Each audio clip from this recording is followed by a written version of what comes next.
Okay guys, mabuhay maligayang pagbabalik sa aking YouTube channel. My God, it's 9:46 PM. Actually, nagpapaantok lang ako because gusto ko na nga matulog dahil aga-aga ko nga nagigising pag MWF for our show sa DWAR Abante Radio, of course. Niray pumalo yung AM meaning. So meaning, actually mga 6 AM ako nag-alarm. But yun na nga, umaalis ako ng bahay mga 8:30 para 9:30 nandun na ako sa studios. Magpapayos ka pa kasi. But anyways, ang dami-daming pag-usapan or dapat pag-usapan kay Kim Chu, no? Talagang siksik liglig. Yun nga lang, may mga ibang kwento na ako personally na sad. But anyways, unang kwento of course ay yung of course yung nakita natin kay Linda Walker. Talaga alam mo si Kim Chu talaga maaasahan sa mga part na yun, ano.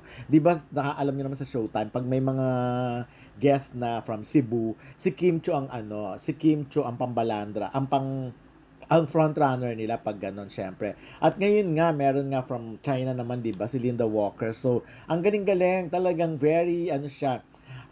Sabi ko Tagalog, English, tapos may Bisaya, tapos Chinese, mga Mandarin, yung ganun.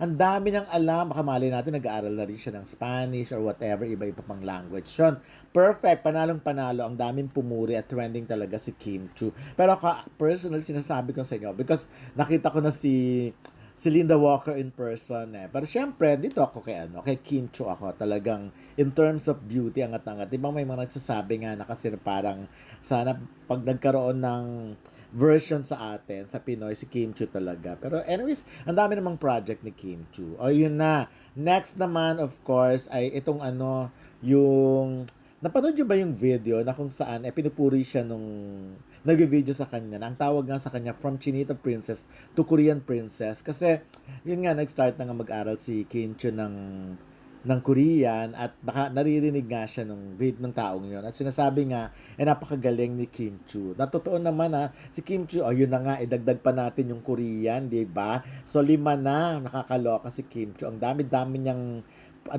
niyang gustong matutunan, ang dami-dami niyang natutunan. Talagang very talented. At no, hindi talaga putyo-putyo lang ang pag-artista sa kanya. Serious na serious siya sa ganitong bagay. So, yun.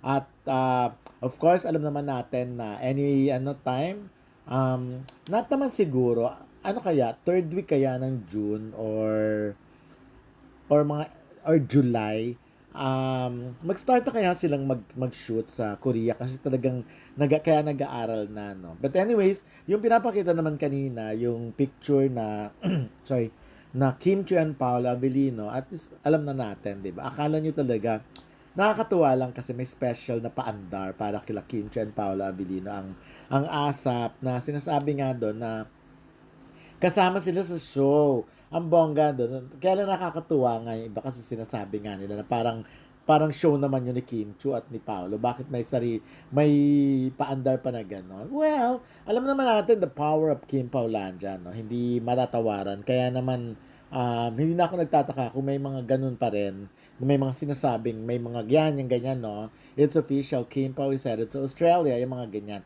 So, hindi na ako nagtataka. Pero July 25 yan. By the way, isa sa mga sinasabi ko kanina, yung medyo nasasad ako. Because, alam naman natin na paparangalan si Kim Chu and Paolo Avellino as box office heroes, 'di ba? Sa The Eddies ngayong July 5 sa Manila Marriott Hotel. So, kaya lang kung titignan mo yung schedule, para ang labo nilang maka-attend doon, ano. Yun lang ako nakikita ko lang naman, para ang labo kasi syempre pag inaaral mo hindi naman siya.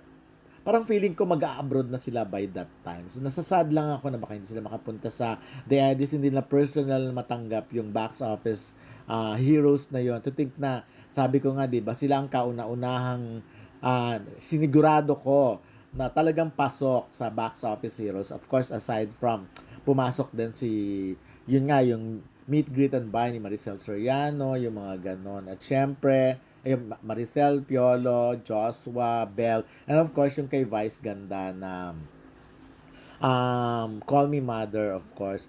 And parang tatlo lang ba sila or apat? Parang nakalimutan ko na. Pero yun nga, importante kasi sa akin talaga yung yung sa Kim Pao sana na makarating sila doon. Kasi syempre, given the chance, ako talaga ang magbo-volunteer. Usually kasi mga member ng Speed ang mag-award. So sana Ako yung definitely sa akin ibibigay yon. But anyways, ayun pa. So, anyways, sana mabigyan pa rin ng chance na makapunta sila doon. Pero sa mga naririnig ko kasi, parang the whole month of July, sobrang busy na sila at mukhang laging nasa ibang bansa. So, next naman, ito naman, of course,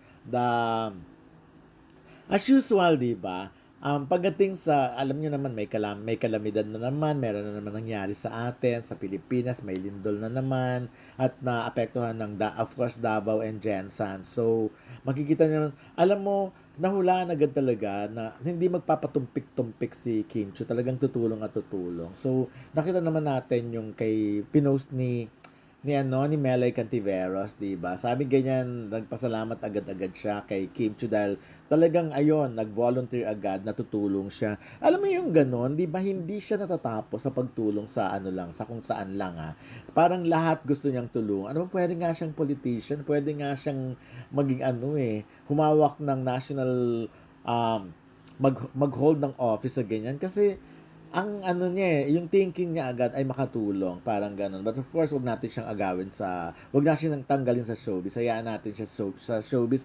Kaya naman, pinipray lang ng Kim Paulandia na mas sana mas dumami pa ang project. Although, ang dami namang talagang project ni Kim Chiu. So, kaya lang sana mas dumami pa ang kita niya. Yun talaga prangkang salita. Kasi, the more na marami siyang kita, the more na ang dami niyang tinutulungan. So, yun. So, yun muna yung mga dami mga kwento. Kaya kulang ang oras na ito. Siguro maya-maya pag medyo ano na ako ha.